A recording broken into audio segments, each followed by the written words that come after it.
ஸ்தோத்திரம். இந்த வருஷத்தின் முதல் ஆராதனையிலும் ஆண்டவருடைய வார்த்தையை உங்களுக்கு சொல்ல போகிறேன். நாம் வேதத்தை எடுத்துக்கொள்வோம். பிரசங்கியின் புஸ்தகம் 5ஆம் அதிகாரம் 2ஆம் வசனத்தை எடுத்து பார்ப்போம். நம்முடைய ஆண்டவர் எங்கே இருக்கிறார் என்பது அங்கே சொல்லப்பட்டிருக்கிறது. நம்முடைய தேவன் எங்கே இருக்கிறார்? பரலோகத்தில் இருக்கிறார். அல்லேலூயா. பிரசங்கியின் புஸ்தகம் 5ஆம் அதிகாரம் 2ஆம் வசனத்தை படிக்கிற வேளையில் நாம் புரிந்து கொள்ளக்கூடிய விதத்தில் அங்கே எழுதப்பட்டிருக்கிறது என்பது உண்மை. பாருங்கள், நீ பூமியில் இருக்கிறாய். ஆண்டவர் எங்கு ஆதலால் உன் வார்த்தைகள் சுருக்கமாக இருப்பதாக. நம்ம பூமியிலே நாம் இருக்கிறோம். ஆண்டவர் எங்க இருக்கிறார்? தேவன் வானத்தில் இருக்கிறார். God is in heaven, you are on the earth. ஆண்டவர் வானத்தில் இருக்கிறார், நம்ம பூமியில இருக்கிறோம். அடுத்து 115ஆம் சங்கீதத்தில் நாம் படிக்கிறோம், நம்முடைய தேவன் பரலோகத்தில் இருக்கிறார், நமக்கு சித்தமான யாவையும் செய்து கொண்டிருக்கிறார். ஆண்டவர் எங்க இருக்கிறார்? பரலோகத்தில் இருக்கிறார். பரலோகம் என்பது ஆண்டவர் வாசம் பண்ணும் இடம். What is heaven? Heaven is the dwelling place of God. அதை பற்றி யோபின் புஸ்தகம் 22ஆம் அதிகாரம் 12ஆம் வசனத்திலே சொல்லப்பட்டிருக்கிறது. தேவன் பரலோகத்தின் உன்னதங்களில் இருக்கிறார் அல்லவோ? ஆண்டவர் பரலோகத்தின் உன்னதங்களில் இருக்கிறார். அடுத்து பரலோகம் என்பது ஆண்டவர் தங்குகிற வாசம் பண்ணுகிற சிங்காசனம் என்று 103ஆம் சங்கீதம் 19ஆம் வசனத்திலே நாம் படிக்கிறோம். 103ஆம் சங்கீதம் 19ஆம் வசனத்தை எடுத்து படிக்கும் பொழுது நாம் அறிந்து கொள்ளக்கூடிய ஒரு சத்தியம் என்ன? நீங்கள் எடுத்து பாருங்கள். 103ஆம் சங்கீதம் 19ஆம் வசனம். கர்த்தர் வானங்களில் தனது சிங்காசனத்தை ஸ்தாபித்திருக்கிறார். அடுத்தது, இந்த பரலோகம் எப்படிப்பட்ட இடம்னு சொன்னா, தேவனுடைய மகிமை தங்கின இடம். அப்போஸ்தலர் நடவடிக்கைகள் 7ஆம் அதிகாரம் 55ஆம் வசனத்தை படிக்கும் பொழுது தேவனுடைய மகிமை தங்கின இடம் என்பதை அறிந்து கொள்ளலாம். எப்படி? அந்த சேவான் கல்லறியப்படுகிற வேளையில பரிசுத்த ஆவியினாலே நிறைந்தவராய் வானத்தை அண்ணாந்து பார்க்கிறார். தேவனுடைய மகிமையையும் தேவனுடைய வலது வாரசத்தில் இயேசுவானவர் நிற்கிறதையும் காண்கிறார்.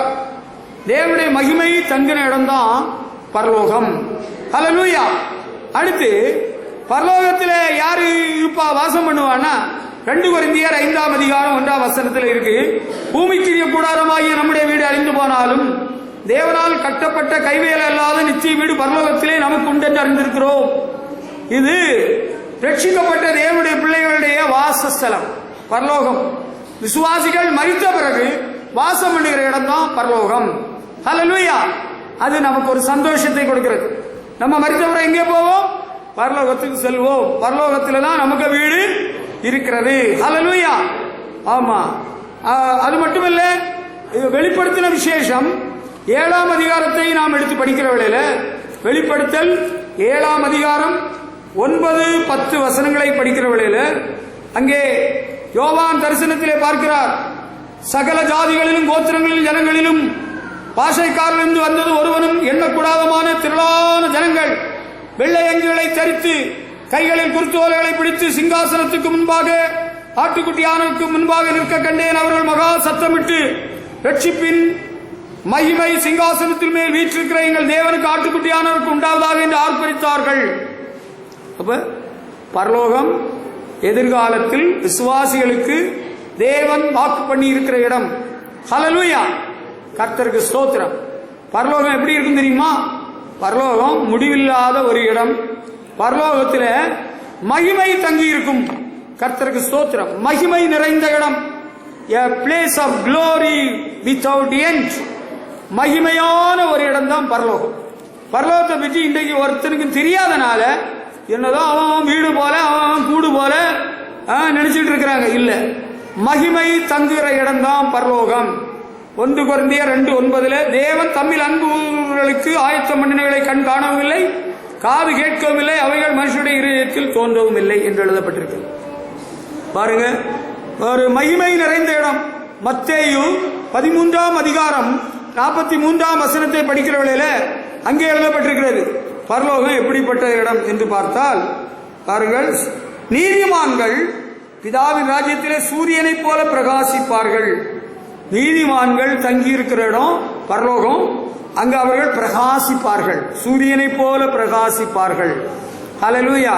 பரலோகத்தில் இடைவிடாமல் ஆராதனை நடக்கும். இடைவிடாமல் ஓயாமல் ஆராதனை நடக்கிற இடம்தான் பரலோகம். ஹல்லேலூயா. பரலோகத்தில் இருக்கிறவங்க என்ன பண்ணிட்டு இருப்பாங்க? எப்பொழுதும் தேவனை துதித்துக் கொண்டிருப்பார்கள். ஹல்லேலூயா. அதுதான் பரலோகம். 19:1 முதல் வெளிப்படுத்தின விசேஷம் 19ஆம் அதிகாரம் 1 முதல் 6 வசனம் வரையில் படிக்கிற வேளையில பரலோகத்தில் திரளான ஜனக்கூட்டம் இருக்கிற ஆரவாரத்தை கேட்டேன். அவர்கள் அல்லேலியா ரட்சண்யமும் கனமும் மகிமையும் நம்முடைய தேவனாய கர்த்தருக்கே உரியது என்று ஆர்ப்பரிக்கிறார்கள்.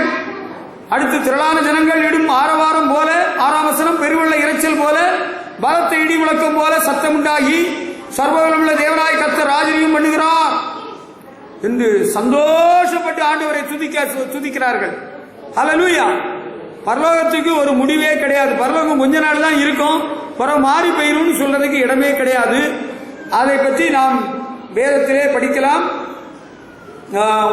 1 பேதுரு 1ஆம் அதிகாரம் 4ஆம் வசனத்தில் இருக்கு, இயேசு கிறிஸ்து மரித்தோர்ந்து எழுந்ததினாலே அழியாதது மாசற்றதும் வாடாதமாகிய சுதந்திரம், அழியாதது மாசற்றது வாடாதது என்றும் நிலைத்திருக்கக்கூடிய ஒரு இடம் தான் பரலோகம். நமக்கு அங்கே கிடைக்கிற மகிமை மேன்மை எல்லாம் யாரும் எடுத்துட்டு போக முடியாது, அழிவில்லாதது என்பதை நாம் அறிந்து கொள்ள வேண்டும். அதே தான் திரும்ப பேதுரு அப்போஸ்தலன் சொல்றாரு. 2 பேதுரு 1ஆம் அதிகாரம் 11ஆம் வசனத்தில் குறிப்பிடுகிறார். 2 பேதுரு 1:11 படிக்கிறோம். நம்முடைய கர்த்தர் ரட்சகருமாய் இயேசு கிறிஸ்துவுடைய நித்திய ராஜ்யத்துக்குட்படும் பிரவேசம். நித்திய ராஜ்யம் பாருங்கள், ஒரு முடிவில்லாத ராஜ்யம், என்றென்று நிலைத்திருக்கக்கூடிய ராஜ்யம் தான் பரலோகம். ஹல்லேலூயா. அடுத்து பரலோகத்தை தீயவர்கள் மேற்கொள்ள முடியாது, தீமை செய்கிறவர்கள் போக முடியாது. பாருங்கள், வெளிப்படுத்தின விசேஷம் 21ஆம் அதிகாரம் 27ஆம் வசனத்தை படிக்கிறவர்களில் தீட்டுள்ளதும் அருவருப்பையும் பொய்யையும் நடப்பிக்கிறதுமாகிய ஒன்றும் அதில் பிரவேசிப்பதில்லை. ஆட்டுக்குட்டியானோட ஜீவ புஸ்தகத்தில் எழுதப்பட்டவர்கள் மாத்திரம் அதில் பிரவேசிப்பார்கள். யாரு? கரைப்பட்டவர்கள், தீட்டுள்ளவர்கள், அசுத்தமானவர்கள், பொய்யை நடப்பிக்கிறவர்கள் அங்கே பிரவேசிக்க மாட்டார்கள். அது தெளிவாக எழுதப்பட்டிருக்கிறது. எபேசியருக்கு எழுதின நிருபம் 5ஆம் அதிகாரம் 5ஆம் வசனத்திலே பவுல் கூட அதை குறிப்பிடுகிறார். எப்படி? அங்கே ஒரு பட்டியல் போட்டு சொல்கிறார். பாருங்கள், விபசாரக்காரனாவது, அசுத்தனாவது, விக்கிரகாராதனைக்காரனாகிய பொருளாசைக்காரனாவது தேவனுடைய ராஜ்யமாகிய கிறிஸ்துவின் ராஜ்யத்தில் சுதந்திரமடைவதில்லை. தேவனுடைய ராஜ்யத்திலே சுதந்திரம் அடையணும்னா பரிசுத்தமான வாழ்க்கை தேவை. அசுத்தங்களை நடப்பிக்க கூடாது, விக்கிரகாராதனை கூடாது, பொருளாசை அது வேணும் இது வேணும் அது எல்லாம் அனுபவிக்கணும்னு ஆசைப்படக்கூடாது. அப்படிப்பட்டவங்க பரலோகத்துக்கு வரமாட்டாங்க. பொருளாசைக்காரர்கள், விக்கிரகாராதனைக்காரர்கள், பாவத்தில் வாழ்கிறவர்கள், அசுத்தமானவர்கள் பரலோகத்துக்கு வரமாட்டாங்க. அதுதான் உண்மை. பரலோகத்துக்கு போகணும்னா பரிசுத்தமாக வாழ வேண்டும். அதுதான் நாம் வேதத்திலிருந்து அறிந்து கொள்கிறோம். இனி பரலோகத்தை பற்றி வெளிப்படுத்தின விசேஷம் தெளிவுபட சொல்கிறது. பரலோகம் எப்படி இருக்கும்னு சொன்னா, வெளிப்படுத்தின விசேஷம் 22ஆம் அதிகாரம் 5ஆம் வசனத்தில் படிக்கிறோம். அங்கே ராக்காலம் இராது. A place without night. ராக்காலம் இல்லாத ஒரு இடம் தான் பரலோகம். ஹல்லேலூயா. அடுத்து அங்கே சாபம் இல்லை. There is no curse in heaven. 22:3 இருக்கு. இனி ஒரு சாபமும் இராது. ஹல்லேலூயா. ஆட்டுக்குட்டியானவரும் தேவனும் ஆட்டுக்குட்டியானவர் இருக்கிற சிங்காசனம் அதில் இருக்கும். God's throne will be there in heaven.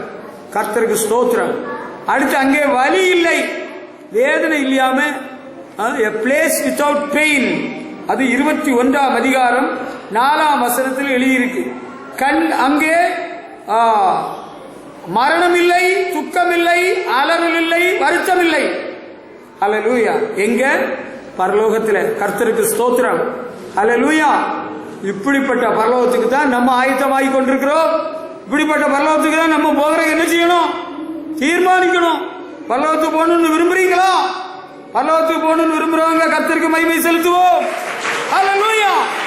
நம்ம எல்லாரும் பரலோகத்துக்கு போகணும். ஹல்லேலூயா. பரலோகத்துக்கு போலாமா? ஆண்டவரோட வார்த்தைக்கு ஒப்பு கொடுப்பீங்களா? அப்போ போகலாம். நமக்கும் பரலோகத்துக்கு உள்ள தொடர்பு என்ன?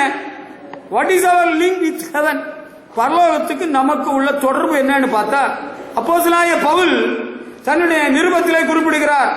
பிலிப்பியருக்கு எழுதின நிருபம் 3ஆம் அதிகாரம் 20ஆம் வசனத்திலே அவர் சொல்றாரு.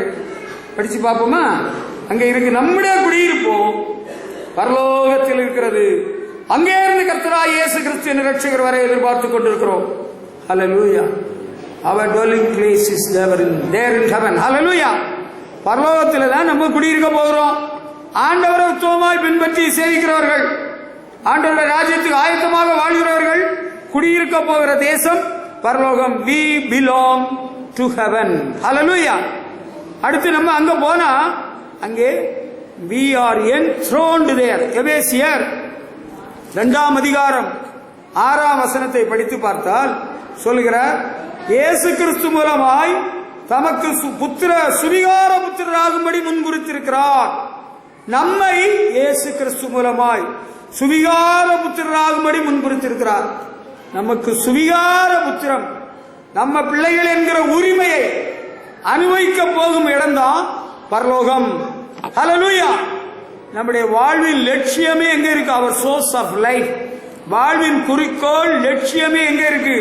அங்கதான் இருக்கு. ஹல்லேலூயா. உன்னதங்களிலே ஆவிக்குரிய சகல ஆசீர்வாதங்களும் அங்கதான் இருக்குது, பரலோகத்தில் தான் இருக்குது. ஹல்லேலூயா. அதுதான் திரும்ப கொலோசையர் சபைக்கு பவுல் எழுதுகிறவர்கள் குறிப்பிடுகிறார். கொலோசையர் 3ஆம் அதிகாரம் 1 முதல் 4 வரையிலும் படிக்கிறவர்களே சொல்றாரு, நீங்கள் கிறிஸ்துவுடன் கூட எழுந்ததுண்டானால் தேவனுடைய வலது வாரசத்தில் இருக்கிற மேலானவைகளை தேடுங்கள், பூமியில் உள்ளவைகளை அல்ல மேலானவைகளை தேடுங்கள். ஹல்லேலூயா. அப்ப நமக்கு குடியிருப்பு, நமக்கு உறைவிடம், புகலிடம் எல்லாம் இங்கதான், அங்கதான். ஹல்லேலூயா. பரலோகத்திலே நமக்கு பேரெல்லாம் பதிவு செய்யப்பட்டிருக்கிறது. அது எப்படின்னு சொல்றேன் பாருங்க. லூக்கா சுவிசேஷம் 10ஆம் அதிகாரம் 20ஆம் வசனம் படிக்கிற வேளையில ஆண்டவர் இயேசு கிறிஸ்துவிடத்துல அவர் அனுப்பின 70 பேர் ஊழியம் செய்து 2 பேரை அனுப்பினாரு. ஊழியம் செய்து வந்த பிறகு அவங்க சொல்லி ரொம்ப சந்தோஷப்படுறாங்க. உங்க பேரை சொல்ற வேளையில பிசாசுகள் ஓடுனது, வியாதிகள் குணமானது, ரொம்ப சந்தோஷமா இருக்குன்னு சொல்றாங்க. ஆண்டவர் இயேசு சொல்கிறாரு, ஆவிகள் உங்களுக்கு கீழ்ப்படியிருக்காக நீங்கள் சந்தோஷப்படாமல் உங்கள் நாமங்கள் பரலோகத்தில் எழுதியிருக்கிறதுக்காக சந்தோஷப்படுங்கள். ஹல்லேலூயா. உங்க பேரு பரலோகத்தில் எழுதியிருக்குன்னு யாருக்கெல்லாம் விசுவாசம் இருக்கு? அல்லேலூயா சொல்லுதோ. பரலோகத்தில் யாருக்கு பேரெல்லாம் எழுதியிருக்கு? ஸ்தோத்திரம். ஹல்லேலூயா. பரலோகத்தில் எனது பெயர் எழுதிவிட்டார் என் இயேசு. பரலோகத்தில்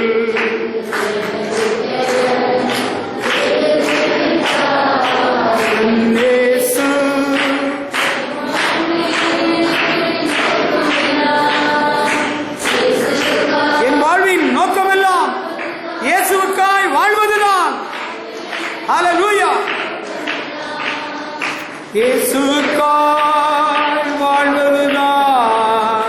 ஹல்லேலூயா. எப்படி இருக்கு? சந்தோஷமா இருக்கு. பரலோகத்தை பற்றி பாடினாலே ஒரு சந்தோஷம், பரலோகத்தை பற்றி நினைச்சாலே ஒரு சந்தோஷம். பரலோகத்துக்கு போனா எப்படி இருக்கும்? சூப்பரா இருக்கும். நரகத்துக்கு போனா எப்படி இருக்கும்? தொலைஞ்சோம். ஆண்டவரை பின்பற்ற வந்து பைபிளை எடுத்து பாட்டு பாடி ரசிக்கப்பட்டேன்னு சொல்லி ஞானஸ்நானம் பெற்று சபைக்கு வந்து பிறகு நீ நரகத்துக்கு போனா ஒன்ன போல பரிதவிக்கப்படத்தக்க ஆள் யாரும் கிடையாது. நமக்கு பரலோகத்துக்கு போனாப்பா அதுக்கு என்ன செய்யணுமோ சொல்லுங்க, நாங்க செய்கிறோம். அப்படிப்பட்ட தீர்மானத்தோடு இருந்தா மனப்பூர்வமா பரலோகத்துக்கு போறத உங்களுக்கு வெளிப்படையா உண்மையா சத்தியமா சொல்லித்தரோம். எங்களுக்கு எந்த தடையும் இல்லை, ஆட்சேபனை இல்லை. நீங்க எடி பண்ணா நாங்க விட்டுருவோம், நீங்கள கயிறுல விட்டுருவோம். பரலோகத்துக்கு வரோம், பரலோகத்துக்கு வா, நரகத்துக்கு போறோம், நரகத்துக்கு போறோம். எனக்கு பொருளாசை இருக்குது, எனக்கு மண்ணாசை இருக்குது, எனக்கு கெட்டின பொண்ணு பத்தாது, இன்னொருத்தி அங்க ஒருத்தி வேணும். இந்த ஒழுங்கீனம் எல்லாம் இருந்தா நீ பரலோகத்துக்கு வரமாட்ட. பரலோகத்துக்கு வராதவெல்லாம் எங்க போறான்? அவன் நரகத்துக்கு தான் போவான். ஜீவ புஸ்தகத்தில் பெயர் எழுதப்பட்டவனாய் காணப்படாதவன் எவனோ அவன் அக்கறை கடலிலே தள்ளப்பட்டான் என்று எழுதப்பட்டிருக்கு. நம்ம பரலோகத்துக்கு போறதுக்கு வழியை பார்க்கணும். 2 கொரிந்தியர் 4ஆம் அதிகாரம் 17-18 வசனங்கள்ல பவுல் சொல்றாரு, நம்ம எல்லாம் என்னத்துக்காக பார்த்துட்டு இருக்கிறோம், என்னத்துக்காக எதிர்பார்த்துட்டு இருக்கிறோம்? நான் காணப்படுகிறவர்களை அல்ல காணப்படாதவர்களை நோக்கி இருக்கிற நமக்கு அதி சீக்கிரத்தில் நீங்கும் லேசான உபத்திரவம் அதிகமான கனமையுமே உண்டாக்குறது. என்ன? காணப்படுகிறவர்கள் அனித்தியமானவர்கள், காணப்படாதவர்கள் எங்க இருக்கு? காணப்படாதவர்கள் பரலோகத்தில் இருக்கு. இங்க உள்ளதெல்லாம் நம்ம கண்ணு காணுது, காதுல கேட்குது, நமக்கு தெரியுது. பரலோகத்தில் உள்ளதெல்லாம் நமக்கு கண்ணில் காணல, நமக்கு தெரியல. பரலோகத்துக்கு யாராவது போனா தரிசனம் பெற்றிருந்தா உங்களுக்கு தெரியும், அந்த தரிசனம் உங்களுக்கு இல்லை. அப்படி இல்லாதனால நம்ம காணப்படாதவைகள் நித்தியமானவைகள். காணப்படுறதெல்லாம் அழிஞ்சு போயிருமா? இதுலதான் குறியா இருக்காத. பணம் போயிடும், பொருள் போயிடும், பதவி போயிடும், அழகு போயிடும், மனுஷ புகழ்ச்சி போயிடும். ஆண்டவருடைய கிருபை நமக்கு இருந்தாதான் பரலோகத்துக்கு போய் சேருவோம். ஹல்லேலூயா. நம்முடைய கண்கள் எங்க பதிஞ்சிருக்கணும்? அங்க பதிஞ்சிருக்கணும். பரலோகத்தை பற்றி தான் நம்ம நினைச்சு பார்க்கணும். பரலோகம் தான் என் பேச்சு, பரிசுத்தம் தான் என் மூச்சு. ஹல்லேலூயா. அப்படிதான் நம்ம இருக்கணும். நாங்க இப்ப மதம் மாறிட்டேங்க, நாங்க யோசனார் கோயிலுக்கு போறோம்.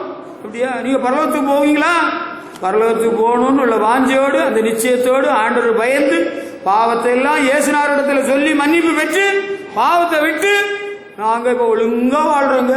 முன்னால போல இல்ல, கெட்ட வார்த்தை இல்ல, திருடுறது இல்ல, சினிமா இல்ல, கலப்படம் இல்ல, கஞ்சா இல்ல, பீடி இல்ல, எல்லாம் விட்டாச்சு, சுத்தமா விட்டாச்சு. இப்ப நாங்க பரலோகத்துக்கு போறதுக்கு வழியை பார்த்துட்டோம். ஏன்னா இந்த பாவம் எல்லாம் செய்கிறவங்க பரலோகத்துக்கு போக மாட்டாங்கன்னு பைபிள்ல இருக்கு இல்லையா? அதனால அடுத்து நமக்கு பொக்கிஷம் எங்க இருக்கு தெரியுமா? பொக்கிஷம் எங்க இருக்கு? நமக்கு பொக்கிஷம் பரலோகத்துல தான் இருக்குன்னு மத்தேயு சுவிசேஷம் 6ஆம் அதிகாரம் 19ஆம் வசனத்திலிருந்து நீங்க படிச்சீங்கன்னா அங்க எழுதியிருக்கு இல்லையா? முதலாவது தேவனுடைய ராஜ்யத்தையும் அவருடைய நீதியையும் தேடுங்கள், அப்படி ஆண்டவரே சொல்லி இருக்கிறாரு. மத்தேயு 6:19 சொல்றாரு, பூமியிலே உங்களுக்கு பொக்கிஷங்களை சேர்த்து வைக்க வேண்டாம், இங்கே பூச்சியும் துருவும் கிடைக்கும், திருடரும் கண்ணை விட்டு திருடுவார்கள், பரலோகத்திலே உங்களுக்கு பொக்கிஷங்களை சேர்த்து வையுங்கள். ஹல்லேலூயா. பரலோகத்தில் பொக்கிஷம் சேர்த்து வைக்கணும்னா அது என்னது? பேங்க்ல கொண்டு பணம் போடுறதுன்னா என்னது? பணத்தை எல்லாம் முறையாக எண்ணி 1000 ரூபா நோட்டு, 500 ரூபா நோட்டு, 100 ரூபா நோட்டு, 50 ரூபா நோட்டு எல்லாம் முறைப்படி அடுக்கி அங்க ஒரு ஃபார்ம் உண்டு, அதில் நிரப்பி பேங்க்ல உள்ள கொடுத்தா அவங்க பாஸ்புக்கில் கிரெடிட் பண்ணுவாங்க, நம்ம பேர்ல அது பதிவாகும். அப்ப நமக்கு எப்ப எந்த நேரமும் நீங்க நெட் பேங்கிங்கோ அல்லது ஏடிஎம் கார்டுல எப்படியோ எடுத்துக்கலாம், உங்க சௌரியத்துக்கு பயன்படுத்திக்கலாம். பேங்க்ல பணமே போடல, அங்க போய் நீங்க பாஸ்புக்கை கொடுத்து, சார் எனக்கு 1000 ரூபா வேணும்னா எந்த பேங்க்ல தர்றாரு சொல்லுங்க? பிரதம மந்திரி சொல்லி இருக்கிறாராம், அதனால நமக்கு 1000 ரூபாய். ஒரு பிரதம மந்திரி சொன்னாலும் கொடுக்க மாட்டாங்க. உங்க பேர்ல போட்டீங்களா? நீங்க பரலோகத்தில் பொக்கிஷம் சேர்க்கிறேன்னா என்னன்னு தெரியுமா? ஆண்டவருக்காக மனப்பூர்வமாய் சந்தோஷமாய் உதாரத்துவமா நிறைய கொடுக்கிறோம். அதுதான் பரலோகத்தில் பொக்கிஷம் சேர்க்கிறது. நம்ம இங்க வாங்குறது வித்ததும் இங்க பணத்தை போட்டதும் எல்லாம் நம்ம ஜாகிரதையில நம்ம கூட ஒண்ணும் வராது. நீங்க அங்க 10 ஏக்கர் வாங்கினதும், அங்க கோபுரம் கட்டினதும், அங்க மாளிகை கட்டினதும், அங்க மெத்தியா வாங்கினதும் ஒன்றும் பரலோகத்துக்கு வராது. ஆண்டவருக்காக அவருடைய சேவைக்காக நம்ம கொடுக்கிற பணம் பொருள் எல்லாம் தான் அங்க பொக்கிஷமாக சேரும். ஹல்லேலூயா. அதை நம்ம தெரிஞ்சுக்கிடணும். இது தெரியாம அண்ணன் அங்க ஒருத்தர் நரகத்துல படா பாடுபட்டாருன்னு சொன்னேன்ல, அது போல நம்ம படா பாடுபடக்கூடாது. நம்ம பொக்கிஷம் பரலோகத்துல தான் போய் இருக்கணும். ஹல்லேலூயா. அதுக்காக இனிமேல் நம்ம சர்வ ஜாக்கிரதையா இருக்கணும். நம்ம இனிமேல் முன்னால செய்த தவிர நம்ம செய்யவே கூடாது. ஹல்லேலூயா. ஆமா, கர்த்தருக்கு ஸ்தோத்திரம்.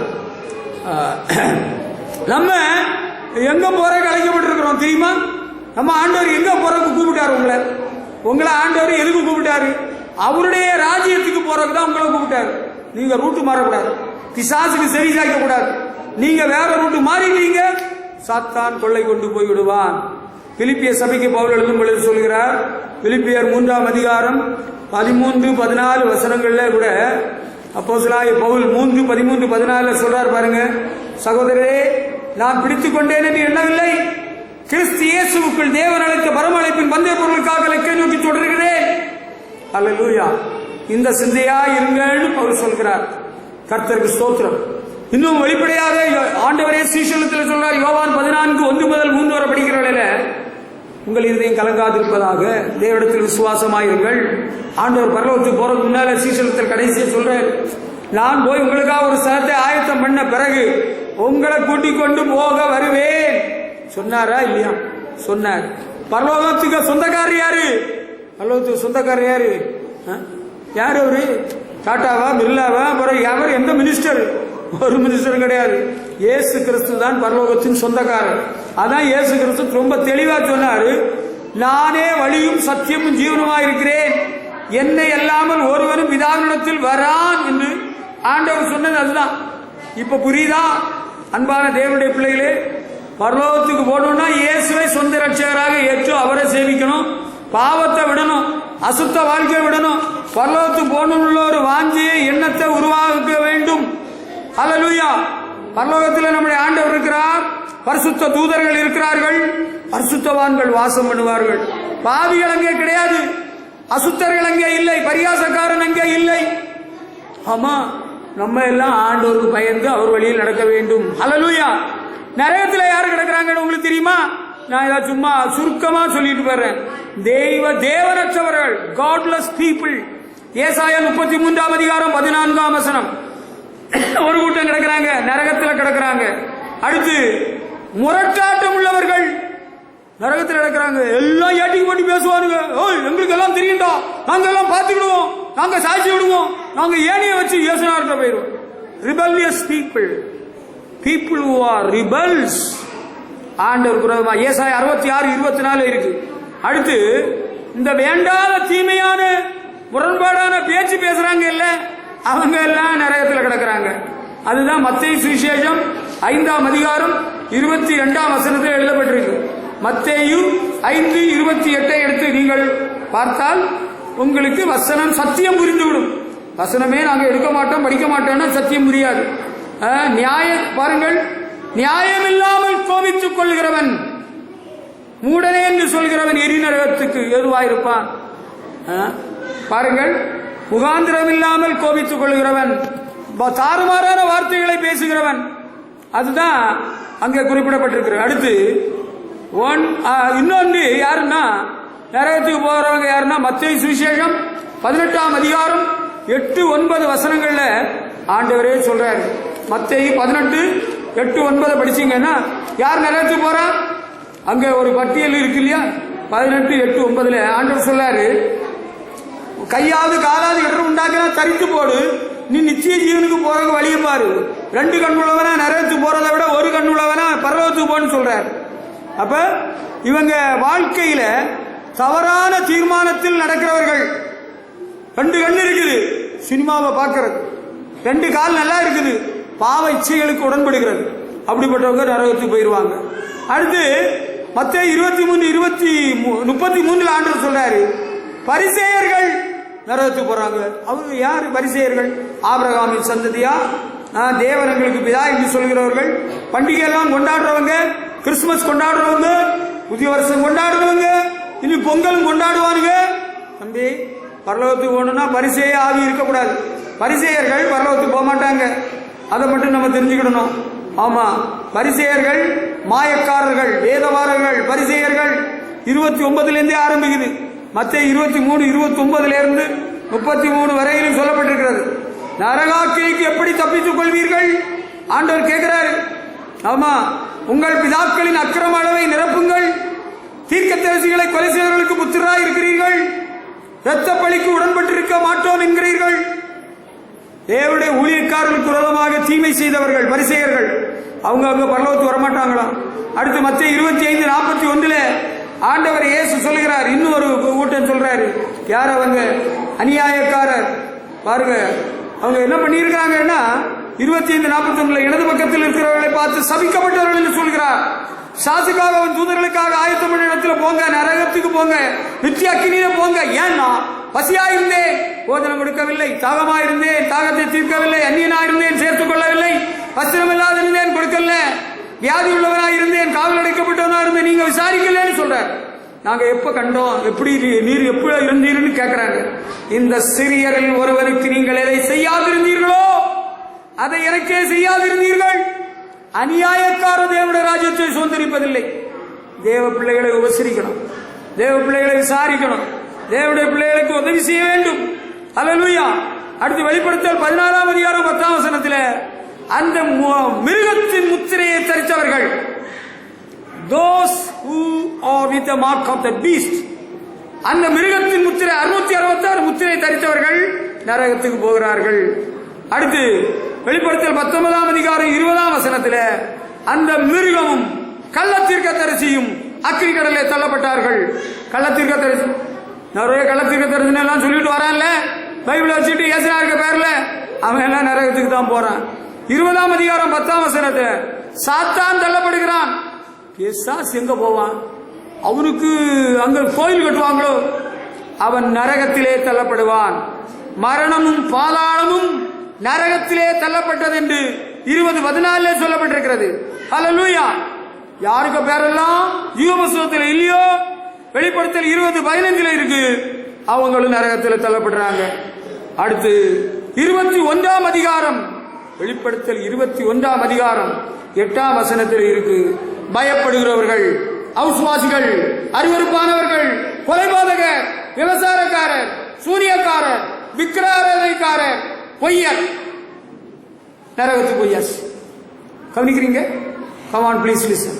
இதெல்லாம் எதுக்கு படிச்ச தெரியுமா? எனக்கு எல்லாரும் கண்டும் பயம் இருக்கு, எனக்கு எல்லாரும் கண்டும் பயம் இருக்கு. ஆண்டவரே சொன்னாரு, ஆத்மாவையும் சரீரத்திலையும் நரகத்தில் போட வல்லவருக்கு பயப்படு, மனுஷனுக்கு பயந்து சாகாத, நீ ஆண்டவருக்கு பயப்படுன்னு ஆண்டவரே சரியா சொல்லி. எனக்கு பயமா இருக்கு, எனக்கு சபைக்கு வர்றதுக்கு பயமா இருக்கு, ஞானஸ்நானம் நான் வாங்குறதுக்கு பயமா இருக்குது, ஆண்டவருக்கு காணிக்கை கொடுக்குறது எனக்கு பயமா இருக்கு, எல்லாம் பயம்தான். உபாச ஜெபத்துக்கு வர்றதுக்கு பயமா இருக்குது, எனக்கு பைபிள் ஸ்டடி வர பயமா இருக்கு. பயப்படுகிறவர்கள் பாதாளத்தில் பங்கடைவார்கள் என்று வேதம் தெளிவாக சொல்கிறது. அவிசுவாசிகள்லாம் யாரும் தெரியுமா? நம்ம சொல்ற வேத சத்தியத்தை ஏற்றுக்கொள்ள மனதில்லாதவர்கள், நம்பாதவங்க.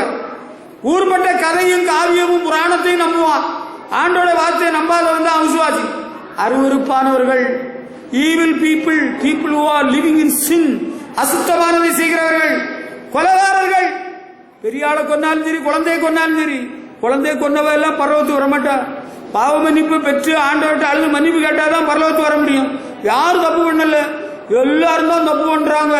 என் ஃப்ரெண்டு எத்தனை பேர் குழந்தைய கொண்டு இருக்கிறா, வகுத்துல இருந்த குழந்தை. நீ பரலோகத்துக்கு வரணும்னா பாவ அறிக்கை பண்ணி ஆண்டவர்கிட்ட மன்னிப்பு கேளு, இல்லைன்னா நீ நரகத்துக்கு. கொலைபாதகர்கள், விபசாரக்காரர்கள், விபசாரக்காரங்க எல்லாம் நாட்டில் இருக்கிறாங்க, அதெல்லாம் பேய் பிசாசுகளை வணங்குறவங்க தான் இருக்கிறாங்க. ஏசுனார் கோயிலுக்கு வர ஒருத்தரும் அப்படி இல்லைங்க. அப்படி இல்லைன்னா ரொம்ப சந்தோஷம். அசுத்தமான வாழ்க்கை, விபசார வாழ்க்கை இருந்தா எந்த தேவேந்திர பிரபு ஆனாலும் சரி அவன் நரகத்துக்கு தான் போவான். அவன் பாஸ்டர் ஆனாலும் சரி, விசுவாசி ஆனாலும் சரி, மூப்பத்தி ஆனாலும் சரி, மூக்குத்தி ஆனாலும் சரி, பரலோகத்துக்கு வரமாட்டான்னா பைபிள்ல ரொம்ப தெளிவா இருக்கு. சூனியக்காரன், சூனியம் பண்றாங்களாமே, காசு கொடுத்து பண்றாங்களா, ஏய் நீ நரகத்துக்கு தான் போவடா, நீ நரகத்துக்கு போவேன்னு எனக்கு எப்படி தெரியும்? இந்த பைபிள்ல இருந்து தெரியும். சூனியம் பண்றான்ல அவன் பரலோகத்துக்கு வர மாட்டான். அவர் பண்ணல, அவர் 100-200 கொடுத்து தானே பண்ணாரு. கொடுத்து பண்ணாலும் சரி, கெடுத்து பண்ணாலும் சரி, நீ பரலோகத்துக்கு வர மாட்டான். சூனியம் பண்றவன் பரலோகத்துக்கு வர மாட்டான். விக்கிரக ஆராதனை, அங்க உருவம் சொருவம் மாதா அந்தோணி யாரெல்லாம் வச்சுட்டு இருக்கிறாள், உருட்டுறாள், நீ பரலோகத்துக்கு வர முடியாதான். விக்கிரக ஆராதனை பொய்யர், வாய் எடுத்தா எல்லாமே பொய் தாங்க, எல்லாம் பொய் தான். ஆமா, நான் நேற்றைக்கு தான் முதலமைச்சர் அம்மாவை பார்த்துட்டு வந்தேன். அவங்க நல்ல சுகமா இருக்கிறாங்க. அவங்க இன்னும் ஒரு 2-3 மாசத்துக்குள்ள முதலமைச்சரா வருவாங்க, என் வீட்டுக்கு வரேன்னு சொல்லி இருக்கிறாங்க. அப்படிங்களா, நீங்க பாத்தீங்களா? அதான் நான் கேட்டேன். அப்பட்ட பொய் தம்பி, ஏய் தம்பி, நீ பொய்யே புளிவிட்டு இருக்கிறாள். பேய் யார் தெரியுமா? பொய்யனும் பொய்க்கு பிதாவுமா இருக்கிறான் பிசாசு. நீ தான் பிசாசுக்கு மூத்த மகன். எல்லாத்தையும் பொய்ய சொல்லிட்டு இருக்கிறாள்.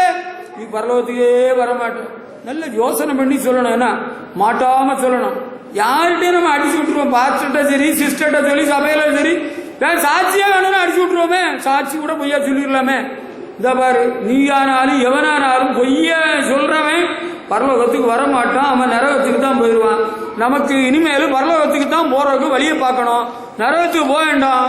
ஆண்டவரே, நான் நரகத்துக்கு போக விரும்பல, பரலோகத்துக்கு வரணும், என்ன உருவாக்கும், என்னை தகுதிப்படுத்தும், என்னுடைய வாழ்விலே மாறுதலை ஏற்படுத்தும் என்று நீங்கள் யார் விரும்புகிறீர்களோ கர்த்தர் உங்களுக்கு உதவி செய்வார்.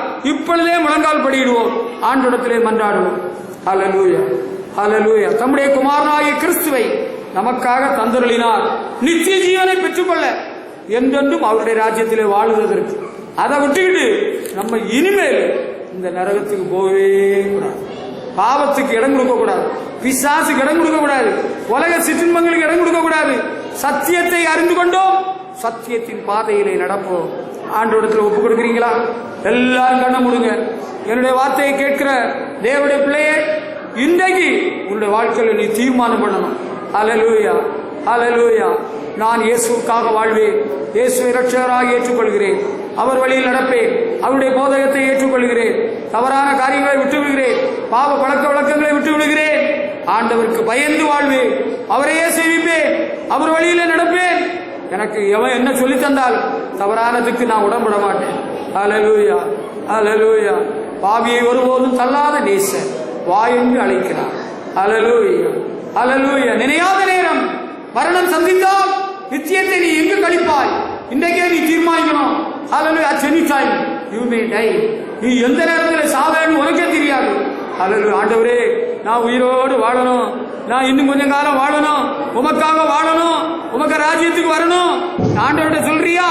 ஆண்டவர்கிட்ட கேட்கறியா? கர்த்தர் உனக்கு உதவி செய்வா. தேவனுடைய வார்த்தைக்கு ஒப்பு கொடுக்கிறியா?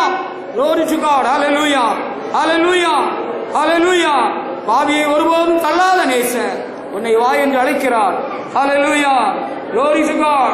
நீ ஆண்டவரோடு தூரம் போயிருந்திருக்கலாம், நீ உலகத்தின் பாதையில போயிருக்கலாம், காணாமல் போன ஆட்டை போல போயிருக்கலாம். ஆண்டவர் உன்னை அழைக்கிறார். மறுபடியும் அவரண்டையிலே வா, அவருடைய ராஜ்யத்துக்கு நீ தயாராகு. அவரண்டையிலே கிட்டிச்சு அவருடமாய் நெருங்கி வா. ஆண்டவர் உன்னை அழைக்கிறார். இயேசு உன்னை நேசிக்கிறார், உன்னை அழைக்கிறார். அவரண்டை வா. ஹல்லேலூயா, ஹல்லேலூயா. ஆண்டவரே, இதோ நான் உம்முண்டை வருகிறேன், உம்மையே கனப்படுத்துவேன், உம்முடைய வார்த்தைக்கு கீழ்ப்படிவேன், உம்மை விசுவாசிக்கிறேன், என்னுடைய பாவங்களை விட்டு விடுகிறேன், அசுத்தங்களை விட்டு விடுகிறேன், உலகத்தின் போக்கை விட்டு விடுகிறேன், உம்மை பிரியப்படுத்தி வாழ இணைத்தார்கள். ஹல்லேலூயா. ஆண்டவரிடத்தில் சொல்வாயானால் இன்றே உன்னை ஏற்றுக்கொள்வார். உன்னுடைய வாழ்க்கையிலே ஆண்டவர் தன்னுடைய வெளிச்சத்தை வீச பண்ணுவார். ஒளியின் தேவனவர், ஒளியின் ராஜ்யத்துக்கு உன்னை அழைக்கிறார். அவர் அண்டை வா. ஹல்லேலூயா. நீங்காத பாவம் நீங்காத வேங்கோ, நீங்கிடும் நாள்தான் இதோ. நீங்காத பாவம் நீங்காத வேங்கோ, நீங்கிடும் நாள்தான் இதோ. ஆவியை ஒரு கல்லாத நேசர் ஆவென்று அழைக்கிறார். ஆவியை ஒரு கல்லாத நேசர் ஆவென்று அழைக்கிறார். காணாத ஆட்டை தேடிடும் மேய்ப்பர் கண்டு உன்னை சேர்த்திடுவார். காணாத ஆட்டை தேடிடும் மேய்ப்பர் கண்டு உன்னை சேர்த்திடுவார். ஆவியை ஒருபோதும் கல்லாத நேசர் வாவென்று அழைக்கிறார். ஆவியை ஒருபோதும் கல்லாத நேசர் வாவென்று அழைக்கிறார். நிலையான நேரம் மரணம் சந்தித்தால் எங்கும் நீ சென்றிடுவார். நிலையான நேரம் மரணம் சந்தித்தால் எங்கும் நீ சென்றிடுவார். ஆவியை ஒருபோதும் தள்ளாத நேசர் வாவென்று அழைக்கிறார். ஆவியை ஒருபோதும் தள்ளாத நேசர் வாவென்று அழைக்கிறார். நித்திய ஜீவனை அளிக்கும்படியாக நம்முடைய குமாரனை எங்களுக்காக தந்த தேவாதி தேவனே, உம்மை துதிக்கிறோம் அப்பா. பரலோகத்திலே எங்களுக்கு ஒரு இடம் வேண்டும் என்று நீர் இந்த உலகத்திலே மனிதனானி எங்கள் பாவங்களை சுமந்து தீர்த்தி நீர் எங்களுக்காக அடிக்கப்பட்டு ரத்தம் சிந்தி ஜீவனையே கொடுத்து எங்களை மீட்டுக் கொண்டீர் அப்பா. உம்முடைய ராஜ்யத்தின் பங்கை அடையும்படி எங்களுக்கு இரக்கம் செய்யும். பாவ வழிகளை ஒவ்வொருவரும் விட்டு விலகும்படியா உம்மை கனப்படுத்தி உம்மை பிரியப்படுத்தி உடைய வார்த்தைக்கு கீழ்ப்படிந்து வாழ கிருபை செய்தருளும். நரகத்தின் பாதையில் போய்கொண்டிருக்கிறவருடைய வாழ்க்கையிலே ஒரு மாறுதல் ஏற்படட்டும். இந்த இடத்திலே வந்திருக்கிற யாதொருவரும், இந்த வார்த்தையை கேட்கிற யாதொருவரும் நரகத்தின் பாதையில் போகாதபடி, காரிருளில் சென்று சேராதபடி, நித்திய ஆக்கினை அடையாதபடி ஆண்டவரே நீர் விடுதலை ஆக்கும்படியா ஜெபிக்கிறோம். பாவ உணர்வை கட்டளையிடும். பரிசுத்த வாழ்வை ஒவ்வொருவருக்கும் கொடுத்தரும். ஜீவ பாதையில் நடத்தும். உமது ஆசீர்வாதத்தினால் இவர்கள் உம்முடைய ராஜ்யத்துக்கு வந்து சேரும்படி கிருபை செய்யும்படியா ஜெபிக்கிறோம். இந்த ஆராதனையின் மூலம் உண்டான கனம் மகிமை எல்லாவற்றையும் நாங்கள் உமக்கு செலுத்துகிறோம். இயேசு கிறிஸ்துவின் மூலம் ஜெபத்தை எடுக்கிறோம் எங்கள் பிதாவே. ஆமென். என் ஆத்துமாவே கர்த்தரை ஸ்தோத்திரி, என் முழு உள்ளமே அவர் பரிசுத்த நாமத்தை ஸ்தோத்திரி. அவர் செய்த சகல உபகாரங்களை மறவாதே. அவர் செய்த சகல உபகாரங்களை மறவாதே. என் ஆத்துமாவே கர்த்தரை ஸ்தோத்திரி, என் முழு உள்ளமே அவர் பரிசுத்த நாமத்தை ஸ்தோத்திரி. தேவாசீர்வாதம். கர்த்தர் உங்களை ஆசீர்வதித்து உங்களை காக்க கடவர். கர்த்தர் தம்முடைய முகத்தை உங்கள் மேல் பிரகாசிக்க பண்ணி உங்கள் மேல் கிருபையா இருக்க கடவர். கர்த்தர் தம்முடைய முகத்தை உங்கள் மேல் பிரசன்னமாக்கி உங்களுக்கு சமாதானம் கட்டளையிட கடவர். ஆமென். ஹல்லேலூயா.